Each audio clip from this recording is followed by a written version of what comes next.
we might need to ask the coach himself. Okay, take a look.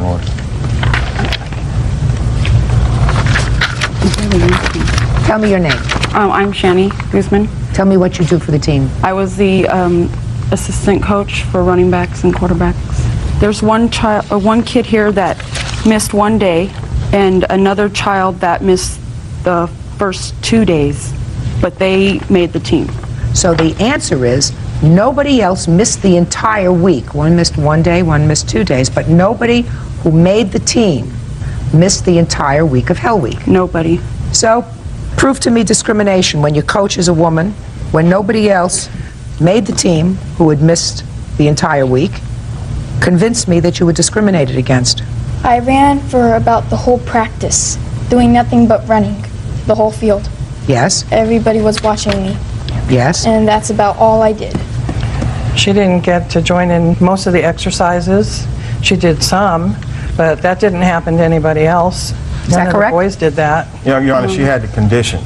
That is not. That's why she ran on that second week. She was behind the other players that had started a week ahead of her.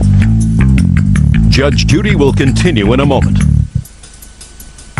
Well, that's what Sherry said. Sherry said that before you get into the pads and everything Right. else, you have to do certain things, which she missed during the first week.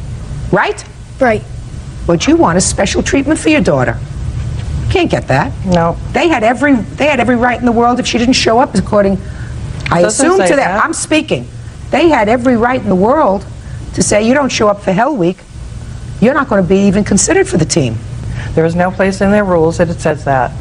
And it even You knew says, about Hell Week, correct? Are you meant Yes, to of tell me course. that the other 40 people who showed up did not just showed up because they wanted to? Well, maybe There they were a lot had of more of people a that didn't show desire. up. Just a second. Maybe they had more of a desire to play. Your daughter had a desire to spend time in New York with her grandmother. Stop making a baby out of your daughter. Your case is dismissed. Now, this is case number 222 on the calendar in the matter of McQueen versus McQueen. Parties have been sworn in, Judge. You may be seated. Mr. McQueen, this is your son, Yes, ma'am. and this is your wife, Yes, Your Honor. but you are not his mother. No, I'm not. According to your complaint, you received a telephone call from the defendant, from jail, Yes, ma'am. and he told you that he was incarcerated and wanted to be bailed out. Yes, ma'am. You said, I have to wait till your father gets home. Yes, ma'am. What did you do when you came home and your wife told you that your son was incarcerated? We had several checks at the house that we'd received from. I had surgery in July, and they amounted to. There was money we were going to use for our house insurance, and his bail was $1,000. So we discussed it. He has quite a good job, so we weren't too worried about him paying us back. She had talked with him. He told her where to go to bail him out, and we went to the bank and went down to the jail, and we paid it. Mrs. McQueen, what did the defendant say to you and you say to him during the conversation? He called and I answered, and he said, "Is Dad there?" I said, "No, he hasn't come home from work." He says, "I'm in trouble." I said, "What's the matter?" He says, "I'm in jail." And I said, "A DWI?" He said, "Yes." And I said, "How much?" He said, $1,000 to get me out. When was the next time you saw your son? Well, when I paid the $1,000, the first thing the officer informed me of, that if I wanted to get my money back, I would have to initial off, but I would have to seek it through him. Then the officer brought him out, and he came outside to us through the locked doors. And when he got out, he didn't look in very good shape. Have you bailed him out before? No, Has he been arrested before for DWI? not for DWI, no. He was arrested when he was 7 years old. No, I'm talking about Yeah. for DWI. Your wife seemed to question him immediately and said to him, for DWI. What made you think it was a DWI? Because we had talked maybe a couple of days ago before that, and said, if you ever get a collect call from Jason, it's probably because he's in jail for drinking. He's had a drinking problem? Yes, ma'am. Yes, ma'am. Okay. Go ahead, sir. And when he got out, he wasn't in good shape, and I said, where's your car? And he said they impounded it. And I said, well, how much is it going to be to get out? And I forget the exact amount. It was over $70. I handed him 4 20s, and I asked him, what happened with you? And he said he was playing pool, and the officer had arrested him, and that he had taken the breathalyzer, and he'd blown a 223. when we got his car, he asked me to drive him home because his license was pulled. And so then his car was empty on gas, so I gave him another 20, and I told him, that's $1,100 you owe me now. And what did he say? He didn't say anything, he just nodded his head. That Friday, he came and spent the night, and he talked with Linda that night and told her that he thought he wouldn't be able to pay it back or wouldn't pay it back. So she told me that the next morning, and I called him and talked to him, and he said, well, Dad, you know, it's your duty. He's 28. Just a minute. Okay, Mr. McQueen, let's hear it, sir. What do you want to know, Your Honor? I did get arrested, was in jail. I called my stepmother the previous night, and I told her I was in jail and stuff. I didn't know if she could do anything or whatnot. And What did you call her to do for you? I just called her to let her know where I was. She might expect me home or something, wonder where I was, didn't want her wondering. You didn't tell her how much it would cost to get you out of jail? I said, yeah, I'm in jail. They got me for DWI last night, and So- they said it was going to be $1,000, and she said, well, your dad gets home in an hour, we'll be there. Yeah, I've never been in jail before, Your Honor. It wasn't a very interesting experience. Well, a very unpleasant experience. You're 28 years old, sir? Yes, ma'am. What kind of work do you do? I fix computers for Sprint. How long have you had that job? About 5 years now. What's your annual salary? Believe it's currently at 44. $44,000? Yes, ma'am. What other financial obligations do you have, Mr. McQueen? Car, What My kind of phone. car do you drive? 2000 Civic. What other financial obligations do you have? Insurance, phone, the usual things, Your Honor. Right. It's completely unrelated to this case, I guess, but I recently just kind of lost my head. I mean, it's a lot of the reasons that I was in the situation I was when I got here with the police and the drinking and all that. And I recently started trying to pull myself back out, and I've worked it out, you know, with my car company, because I'm like 3 months behind on just about everything. And Mr. McQueen, sounds to me he as knows if- this. Just a minute, but it sounds to me, sir, if you earn $44,000 a year and you're unmarried, and you were living at home, I'm paying rent to my mother. paying a modest rent, and you don't have any children, No, ma'am. so that something else, in addition to alcohol, has been happening in your life recently. Recently, I just broke up with my girlfriend and on the antidepressants, the whole kit and caboodle. Okay. Did you stop drinking? Since then, Yeah. I've stopped doing anything where I get in the car afterwards. It's, Have you stopped drinking? no, ma'am. It's probably a mistake. Judge Judy continues in a moment. My lawyer doesn't really seem to think I've got much hope. Clearly, your son is having a difficult time. He copped an attitude. You can't cop an attitude. You're supposed to say thank you. And later today, Nowhere did you write gift here. Well, he said, don't worry about the $800. Just don't worry about it. Don't worry about it. And then I said, so you're saying that's a gift? And he said, yes. Are you kidding me or what? real cases, real people. Judge Judy. Patrick McQueen says his son Jason McQueen owes him for bailing him out of jail and car impound fees. You sound like a nice young man who's having a bad time. This was your first arrest, sir, since you were 7? Yes, ma'am. And you've held the same job for 5 years, which means that he's really not a bum, No, right? no. Right. Can you not believe you're standing here? It was a month ago, Your Honor. It was the 6th. That was the day I got arrested. Well, what happens, Mr. McQueen, is when you say, there's no way I can pay you back, that makes them angry. Do you understand? I don't know whether I would have, as a parent, Mr. McQueen, pursued this matter as expeditiously as you did, because clearly your son is having a difficult time. No offense, Your Honor. I've had quite enough police around me. Didn't need any more. Oh. All right. He copped an attitude. You can't cop an attitude. You're supposed to say thank you. You know, thank you, and I can't pay you back right now, but I'll pay you back in increments. You know, I don't want you to be out $1,000 for my stupidity. My lawyers even got me paying him back like every paycheck. Well, yeah, there's nothing much you can do, sir, on a 2 reading. Has that case come to court yet? No, ma'am. It's a 2-3. Shh. Did you tell your attorney in the criminal matter that you planned on appearing in civil court today? Yes, ma'am. Did your attorney suggest to you that that was not a good idea? No, ma'am. Get another attorney. Can I inquire as to why? Because had I known that there was a criminal action still pending for driving while intoxicated against you, I would not have asked you questions surrounding that incident, including the fact that you do in fact have an alcohol problem. That does not enhance your position in the criminal case, sir. No offense, Your Honor, but my lawyer doesn't really seem to think I've got much hope other than throwing myself on the court's mercy. Court's mercy. Well, that's fine. Then I don't know what you need a lawyer for, sir. If you're going to plead guilty, what are you paying the lawyer for? Then the lawyer's doing nothing for you. Your father at least bailed you out of jail, right? I guess you're right. You could have stayed in jail.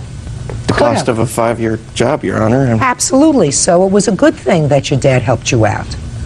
And the fact that you're having financial trouble on $44,000 a year income and not any major responsibilities suggests to me that you either have a gambling problem, or you have a gambling and a drug problem, or you have some other place where that money is going, because it sure is not going to pay your car, which you say you're behind 3 months on, or your insurance. So there's something else going on with your life. He wants his money back. You think it's right that he gets it back? I think if it was my kid, I'd like to do everything I could. And if he wasn't, like, able to pay me back, then he wasn't able to pay me back. But you are able, sir. You're just prioritizing. You're just prioritizing. He's heard my accounts. He knows they're like toast. That's because your money is going someplace else. Back and forth to work, paying a car payment every paycheck. I'm, like, really behind, Your Honor. You may be really behind, sir, but there are families of 4 and 5 that live on $44,000 a year and are not paying a couple of bucks rent to their mama. Judgment for the plaintiff in the amount of $1,000, that's all. Oh, ma'am, there was the I understand, sir. You want the impound fee and the $20 for gas. You're very lucky you're getting the $1,000. I'm going to tell you why you're getting this judgment, because I'm going to find that by nodding to you in acceptance when you gave him the money, there was a tacit agreement that he would pay you back. But at the time you paid this money, Mr. McQueen, you did not have an agreement with him that this was a loan. You understand that? Yes, ma'am. So I'm finding that based upon his acquiescence to the loan subsequently, even though he wasn't in such good shape, that you are entitled to your money back. Thank you. Don't push me. That's all. Parties are excused. You may step out. Time he got some responsibility and has got a handle on his life. I'm working on it. I have been working on it. He knows I've been working on it. It just doesn't come instantly. There you go. You're going to get a kiss on each cheek, too. And now the next case. All parties on Martinez versus Ortiz. Step forward. 32-year-old store manager Jimmy Martinez is suing his ex-fiancée, 25-year-old hotel assistant GM Veronica Ortiz, for a deposit on a car. Veronica is countersuing for furniture and an apartment deposit. All right, in this case, the chronology is very important. Mr. Martinez, according to your complaint, you and the defendant lived together for about 3 years? 4 years, ma'am. And that living together arrangement ended when, sir? Approximately mid-November last year, 99. And according to your complaint, that was a rather amicable split. You remained friends. Yes, ma'am. Is that correct? Yes, that's correct. Sometime the following month, the defendant contacted you because she wanted to purchase a car. And you agreed to go with her to the dealership. And you went to the dealership, and she didn't have enough money for the down payment. What I can piece together is the car salesman said to you, well, give me a check to hold the car. Yes, ma'am. A check for $800. Yes. And the agreement was that the salesman would not cash this check, but would wait for you to come up with the remainder of the balance. Now, according to you, Mr. Martinez, what happened was you started getting your bank statements months later, and you had checks bouncing all over the place because this check got cashed. Yes, ma'am. So you want your $800. Yes, ma'am. So you have an interesting defense and counterclaim. Correct. Now I'll hear you. Well, the $800 was initially not supposed to be cashed, and I understand that. But for some reason it did, and I agreed to him that I'm sorry that that happened. Then at that time, he decided that he said, don't worry about the $800 due to the fact that we, just don't worry about it, don't worry about it. And then I said, so you're saying that's a gift? And he said, yes.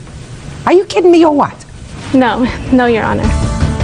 Judge Judy continues in a moment. His intention, Your Honor, was to get me to move back with him. That's the truth, Your Honor. Madam, I don't think you'd know the truth if it came up and bit you in the nose. Real cases, real people. Judge Judy. Jimmy Martinez says ex-fiancée Veronica Ortiz owes him for a deposit on a car. Veronica says Jimmy is the one who owes.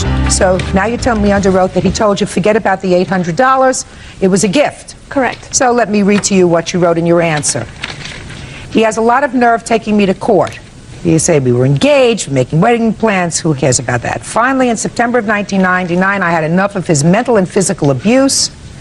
He kicked me out, but wouldn't let me move all of my stuff out. So first today, you tell me that this was an amicable break, right? And that everything was nice. And a month afterwards, after you broke up, you asked him to go with you. He put down a check for $800. Now you say, at least in here, that he kicked you out of the house and he still had my furniture and a refrigerator that he wouldn't return. Correct. Our lease was up in February and he was supposed to give me back my share of the deposit. He didn't do it. Since he refused to return my furniture and security deposit from an apartment that he kicked me out of, I let the dealership cash his check. Nowhere in here do you say anything about gift. He told you to forget about it. I mean, I know you're smiling at me. Judge. And you have a counterclaim. I am counterclaiming. After kicking me out of the apartment, he never returned my furniture and refrigerator, which were worth $1,600, that he refuses to give me. He has all my furniture, Your Honor, and unfortunately, this $800 was a gift. When I did that, I didn't remember what happened. And then when I went through all my paperwork, I realized what had happened. And I saw that it was a gift. And all the items that he still owes me as well, I have receipts for. I have several pieces of furniture and also... I don't care about your furniture, madam. You told me this was a gift. That's correct, Your Honor. Nowhere did you write gift here. It's because I didn't go through my paperwork, Your What do you Honor. have to go through your paperwork for? Because I didn't realize... Where in your paperwork does it show you gift? Show me where in the paperwork it says gift. That your recollection was Your refreshed Honor. after you went through your paperwork. Show me where it says No, gift. Your Honor, I don't have anything that states that it was a gift. Well, just a second. So that when you went through your paperwork, what refreshed your recollection that led you to believe that now it was a gift? Because the conversation that we had, he sent me a letter in regards to the $800. Well, then let me see it. Okay. Judge, I highlighted the pieces that I remember. Shh.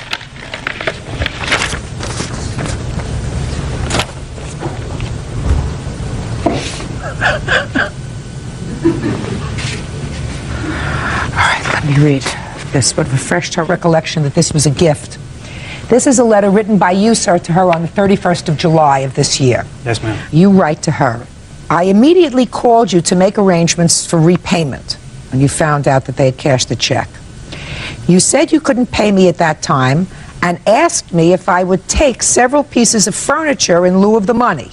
I declined that offer because what I had loaned you was $800 in cash, and that's what I expected back in return. That's what you underlined, by the way. That's what you highlighted. Then you, in this letter you write to her, upon returning home from your job, you called me back. That means she called you back and said that you had discussed the matter with your sister. But that didn't happen, And Your she Honor. had advised you against repaying me because all we had was a verbal agreement and the $800 could be construed as a gift. That never happened, Your Honor. That never happened, Your Honor. Unfortunately, the $800 was a gift. No, baloney. $800 you owe him. There's no gift. He has no reason to make you a gift after he breaks up with you or you break up with him. Well, his intention, Your Honor, was to get me to move back with him. And after he found out that I wasn't willing to move back with him, then that's when he said it was a loan. That's the truth, Your Honor. Madam, I don't think you'd know the truth if they came up and bit you in the nose. Judge Judy will continue in a moment.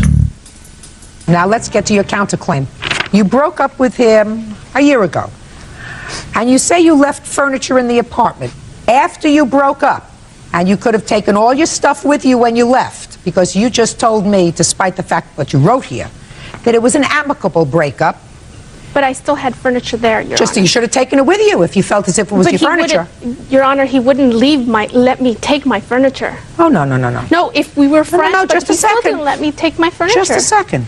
somebody doesn't let you take your stuff, it's not an amicable breakup, and you don't call them and ask them to go with you for a car and ask them to put out a check for you if he kicked you out of your house and wouldn't let you take your property.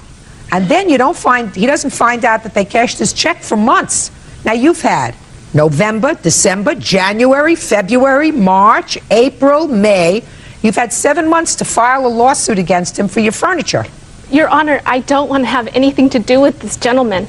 He is very abusive, and he is a total jerk. And Then why did you, just a second. Because and if you wanted nothing to do with him, why did you call him to go to the car dealership Because with you? I was in denial, and I didn't realize that. Oh, well, get real. Your Judgment for Honor, the plaintiff in the amount of $800. Your counterclaim's dismissed. Who's bothering you? Nobody. Good.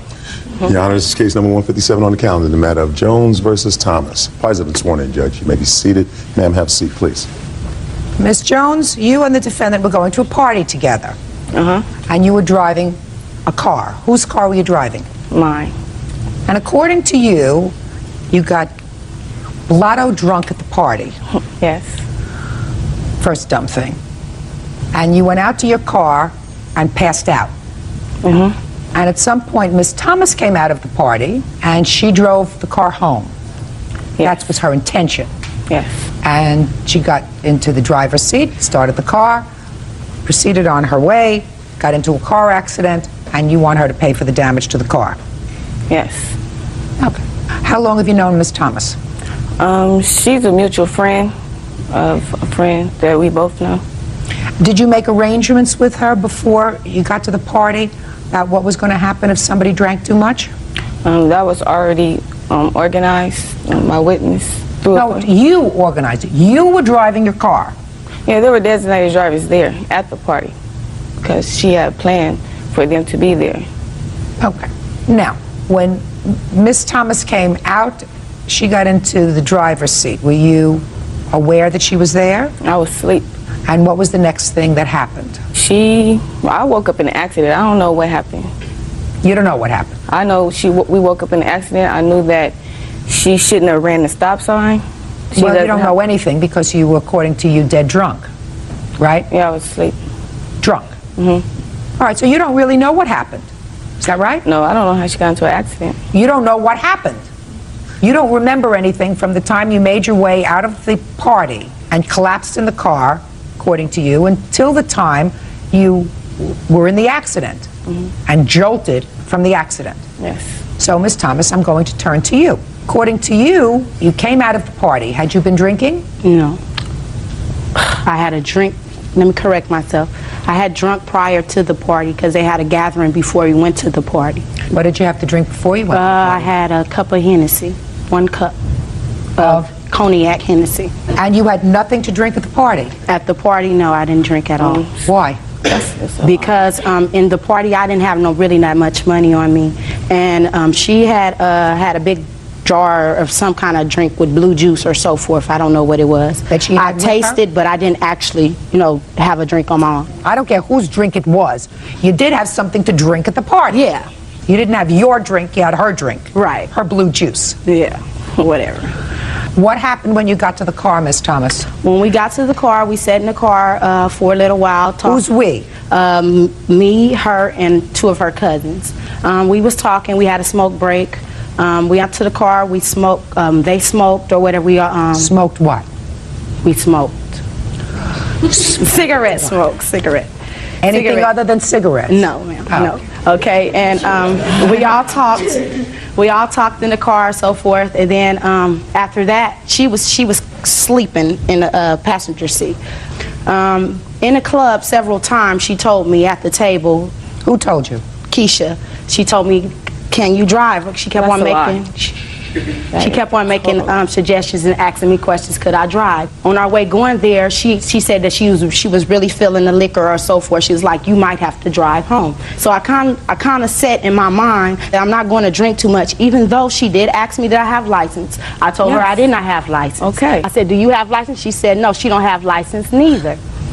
Judge, I had a license since I was 16 years old, and I was always told, do not let anyone drive your car without a license. But you did not have a license. She did not. I didn't have a license, and I made this aware to her that I didn't have a license. So if you did not have a license, Ms. Thomas, there came a point when you got into the car and started to drive the car. Yes, ma'am. Want to explain to me why? I drove home because I didn't have a way home, and we were the only ones left at the party at the time. Prior to me driving home, she kept making it secure for me to drive home. Just a minute. You get into the car. She wasn't She's asleep asleep. at that time. Listen, pay attention to me, Miss Thomas. You get into the car. Is she asleep in the car? Okay, she was asleep in the car, but when it was time for us to get ready to go, that I had her keys. Ma'am, my thing is, if I didn't have permission to drive your car, how did I get your keys? No, just a minute. Don't ask me any questions. That's what I'm saying. How did I get your keys? Just listen to me. They were in valet Listen to parking. me. You got into the car, into the driver's seat of the car. Mm-hmm. Did you, when you got into the car, before you started the car, have any conversation with her at all? Yes, I had a conversation with her. She started throwing up.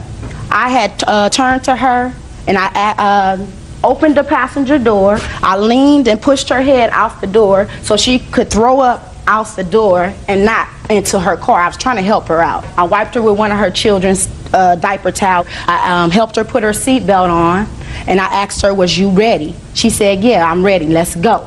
Them was her words. Okay. Tell me about the accident. Okay, the accident, prior to us on our way home, I had asked her, could I make a stop? She was intoxicated, I don't know if she remember, or so forth.